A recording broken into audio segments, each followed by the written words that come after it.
अस्सलाम वालेकुम क्लास। इससे पहले हम एसआर को डी फ्लिप फ्लॉप में कन्वर्ट कर चुके हैं और डी को एसआर फ्लिप फ्लॉप में कन्वर्ट कर चुके हैं। अब हमने एसआर को जेके में कन्वर्ट करना है। तो अगेन अब हम देख लेते हैं कि हमें किसकी कैरेक्टरिस्टिक टेबल चाहिए और किसका एक्साइटेशन टेबल चाहिए। तो यहाँ पर बनना किसने है, एसआर ने बनना है जेके, यानी कि एसआर क्या है, एक्साइटेड है जेके बनने के लिए। तो इसका मतलब क्या है, एसआर का एक्साइटेशन टेबल चाहिए और एसआर जेके की तरह बनना चाहता है, तो यानी वो उसकी क्वालिटीज़ को, करेक्टरिस्टिक्स को अडॉप्ट करना चाहता है, तो यानी जेके का करेक्टरिस्टिक टेबल चाहिए। ये मैंने जेके का करेक्टरिस्टिक टेबल लिखा है और यहाँ पर ये एसआर का एक्साइटेशन टेबल लिखा है। ओके, यहाँ पर पहले एसआर का एक्साइटेशन टेबल कंप्लीट कर लेते हैं। आपको पता है यहाँ पर हमारे पास प्रीवियस स्टेट और नेक्स्ट स्टेट होती है, उसके बेसिस पे हम क्या करते हैं, इनपुट फाइंड करते हैं, यानी वो कौन सा पर्टिकुलर इनपुट थे कि जिसके बेसिस पर ये रिजल्ट आए। तो एक्साइटेशन टेबल में क्या होता है, यहाँ पर आर में सबसे पहली वैल्यू क्या आती है, वो क्रॉस होती है यानी डोंट केयर, और एस में सबसे लास्ट वाली वैल्यू क्या होती है, वो क्रॉस होती है यानी डोंट केयर। तो ये आपने एक पैटर्न याद रखना है, क्योंकि पेपर में सम टाइम आपको एग्जैक्ट किसी का एक्साइटेशन टेबल पूछ सकते हैं। तो अगर तो टाइम हुआ तो आप पूरा सॉल्व करके देख लीजिएगा, नहीं तो एटलीस्ट एक्साइटेशन टेबल याद होने चाहिए। आर में सबसे पहली वैल्यू पे क्रॉस और एस में सबसे लास्ट वाली वैल्यू पे क्रॉस है। एस में पैटर्न क्या होता है, उससे पहले वाला 0 1 0 और आर में क्रॉस के बाद वाला पैटर्न क्या होता है, 0 1 0। ये इसका क्या होता है, एक्साइटेशन टेबल है। अब हमने क्या करना है, एक कैरेक्टरिस्टिक टेबल बनाया हुआ है, उसके बाद हमने क्या करना है, कन्वर्जन का टेबल बनाना है। तो चूँकि एस आर एक्साइटेड है जेके बनने के लिए, तो जेके के कैरेक्टरिस्टिक टेबल के आगे हमने क्या करना है, एस और आर दो इनपुट्स मज़ीद ऐड करने हैं, जैसे हमने प्रीवियस भी किया है कि जिसने बनना होता है, जो फ्लिप फ्लॉप एक्साइटेड होता है उसको ऐड कर लेते हैं कैरेक्टरिस्टिक टेबल के साथ। तो अब यहाँ पर हमने क्या करना है, ये वैल्यूज़ फाइंड करने के लिए एस और आर की, यहाँ से हम क्यू एन और क्यू एन प्लस 1 से वैल्यूज़ पकड़ते जाएंगे और वहाँ से एक्साइटेशन टेबल से रिज़ल्ट जो है वो एंटर करते जाएंगे। ओके, यहाँ पर हमारे पास पहला क्या है, 0 0 है। तो 0 0 के केस में एस आर की वैल्यू क्या आती है, 0 एंड डोंट केयर, तो वो हमने यहाँ पे लिख ली। उसके बाद आ जाता है 1 1 1 1 के केस में है डोंट केयर एंड 0, तो वो चीज़ हमने लिख ली। अगेन 0 0 है यानी 0 डोंट केयर। फिर आ जाता है 1 0 1 0 के केस में वैल्यू क्या है, 0 1 0 1 लिख लेंगे। उसके बाद है 0 1, तो 0 1 के केस में है 1 0, फिर 1 1 आ गया है यानी x एंड 0, फिर 0 1 आ गया है, तो 0 1 के केस में 1 0। अब यहाँ पे 1 0 आ गया है, तो 1 0 के केस में वहाँ से 0 1। तो इस तरह हमने अपना ये जो कन्वर्जन वाला टेबल था एस आर से जेके वाला, वो टेबल तो बना लिया है। उसके बाद हमने क्या करना होता है, इक्वेशंस फाइंड करनी होती हैं और वो हम के मैप की मदद से फाइंड करते हैं। अब इक्वेशन किसके लिए फाइंड करनी है, हमें पता है कि यहाँ पर हम एस आर को जेके में कन्वर्ट कर रहे हैं, तो मतलब एस में जे आना चाहिए और आर में के आना चाहिए। तो इसका मतलब क्या है, एस के लिए और आर के लिए हमने इक्वेशन फाइंड करनी है। तो पहले अभी मैं एस के लिए फाइंड करती हूँ। यहाँ पर हम के मैप बना लेते हैं।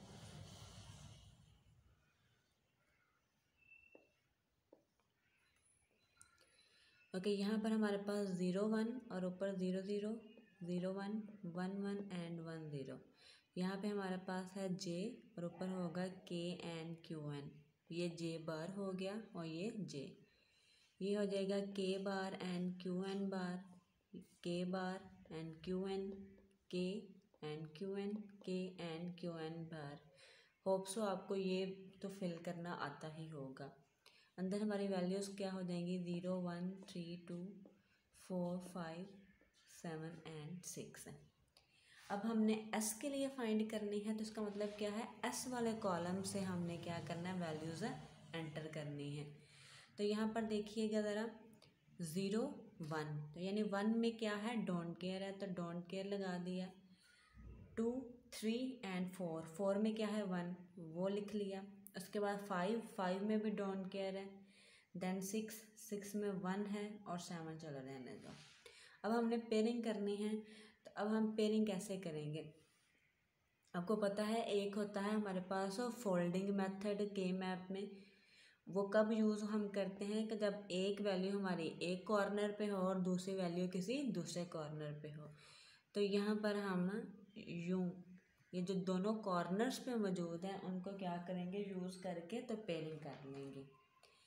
अब आप में से बहुत सारे बच्चे ये गलती करेंगे या कंफ्यूज होंगे कि इसका भी पेयर करना चाहिए था, तो ये पेयरिंग नहीं होगी। क्यों नहीं होगी, क्योंकि हम अब डोंट केयर वाले को तब यूज़ करते हैं अगर हमारा 1 या x आ रहा हो और हमारा पेयर ना कहीं और बन रहा हो, फिर हम इस वाले को कंसीडर करते हैं।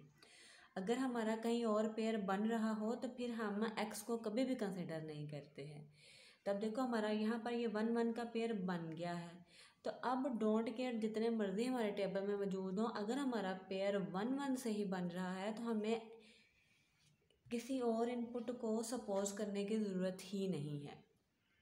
ओके, अब इक्वेशन हमारे यहाँ पर क्या बनेगी, यहाँ से देखिए कि दोनों 1 जो है वो एक ही कॉलम में है जो कि है j, यानी j तो आएगा ही। ऊपर से हम देख लेते हैं कि k q n बार है और यहाँ से k एंड q n बार है। यहाँ पे k बार और q n बार है और वहाँ पर k एंड q n बार है। ऊपर से हमारे पास q n बार और q n बार जो है वो दोनों में सेम है। यहाँ पर k कॉम्प्लीमेंट है, यहाँ पे सिंपल k है, तो ये तो चेंज हो रहा है तो उसको डिस्कार्ड कर देंगे, तो q n बार जो है वो हमारे पास यहाँ पर रिजल्ट आ जाएगा।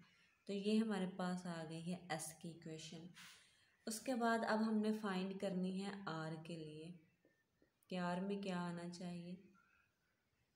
तो दोबारा से हम k मैप बना लेते हैं।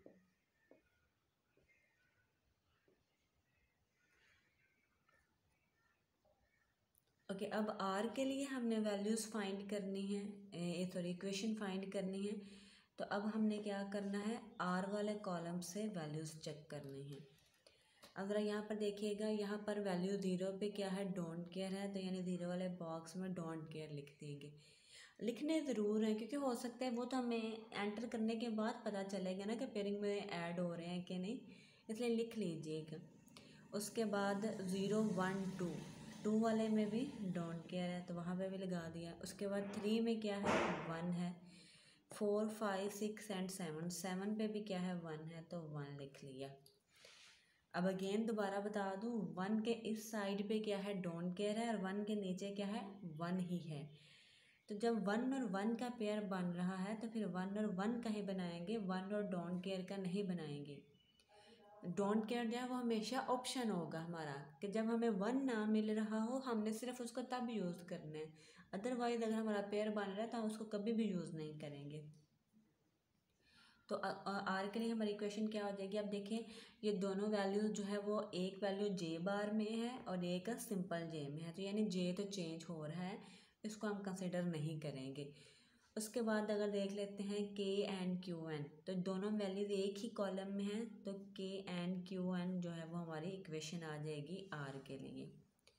उसके बाद हमने क्या करना होता है, हमने फ्लिप फ्लॉप बनाना होता है, जिस मतलब जो कन्वर्जन के बाद हमारा सर्किट बनता है वो बनाते हैं। ओके, इक्वेशन तो मैंने लिख ली है दोबारा से, अब सर्किट बनाते हैं। अब बनाना किसको है, एस आर को जेके में बनाना है, तो एस आर का पहले हम फ्लिप फ्लॉप, मतलब यहाँ पे ना हम एक्चुअली ब्लॉक डायग्राम जो होती है वो बना रहे होते हैं। तो यहाँ पर हमारा एस है और यहाँ पर हमारा आर है, और आउटपुट हमारे क्या होते हैं, एक होता है क्यू एन और होता है क्यू एन का कॉम्प्लीमेंट। इस तरह हमारी ब्लॉक डायग्राम होती है। सर्किट से भी आपको आइडिया हुआ ही होगा। अगर नोट्स में नहीं है ब्लॉक डायग्राम तो फिर भी ये जो है एस आर फ्लिप फ्लॉप की ब्लॉक डायग्राम कुछ इस तरह होगी, और यहाँ पे दरमियान में क्लॉक तो लाजमी आएगा, क्लॉक के बगैर तो ये लैच होगा, फ्लिप फ्लॉप नहीं होगा। ओके, अब हमने इसको क्या करना है, इस एस आर को जे के में बनाना है। अब ज़रा देखिएगा एस में क्या आना चाहिए, जे एंड क्यू एन का बार। तो जे और क्यू एन के बार के दरमियान क्या हो रहा है, एंड ऑपरेशन परफॉर्म हो रहा है। इसका मतलब क्या है, हमें एंड गेट चाहिए होगा यहाँ पर। ओके, ये हमने एंड गेट लगा दिया। अब इसको क्या चाहिए, क्यू एन का कॉम्प्लीमेंट। क्यू एन का कॉम्प्लीमेंट कहाँ पर है, यहाँ पर है। तो मतलब एक इनपुट जो है वो यहाँ से जाएगा। और आपको अगर याद हो तो जेके में इसी तरह ही होता था कि हम एक इनपुट ऐसे लाते थे और एक इधर से ला के इस तरह एंटर करते थे। ओके, दूसरा इसको क्या चाहिए, जे इनपुट चाहिए। तो जे हम वैसे ही यहाँ पर इनपुट दे लेते हैं इसको। उसके बाद आर को, अच्छा अब ये जो है ये यहाँ पर इसका इनपुट बन जाएगा। उसके बाद आर को क्या चाहिए, K and Q N. Again इन दोनों के दरमियान मल्टीप्लिकेशन हो रही है तो एंड गेट होगा यूज़। अब इसको क्या चाहिए, एक इनपुट चाहिए के और दूसरा क्या चाहिए, क्यू एन। क्यू एन कहाँ पर है, यहाँ पर है। तो मतलब यहाँ से हम इसको इनपुट दे लेंगे और इसका जो रिज़ल्ट आएगा वो किसका इनपुट बनेगा, आर वाले का।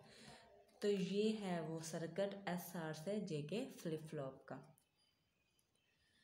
तो ये भी माइंड में आपने चीज़ रखनी है कि यहाँ से देखें ना, इस तरह हम जैसे जंप करवाते हैं एक लाइन को, उसका मतलब ये होता है कि ये वाला इनपुट आउटपुट जो आ रहा है वो ना मिक्स हो जाए साथ, इसलिए हम ऐसे थोड़ा कर्व बनाते हैं ताकि ये हो कि हमने यहाँ से जो रिज़ल्ट ये वाला गुजर रहा था वो जंप किया है, वो अब इसमें ऐड नहीं होगा।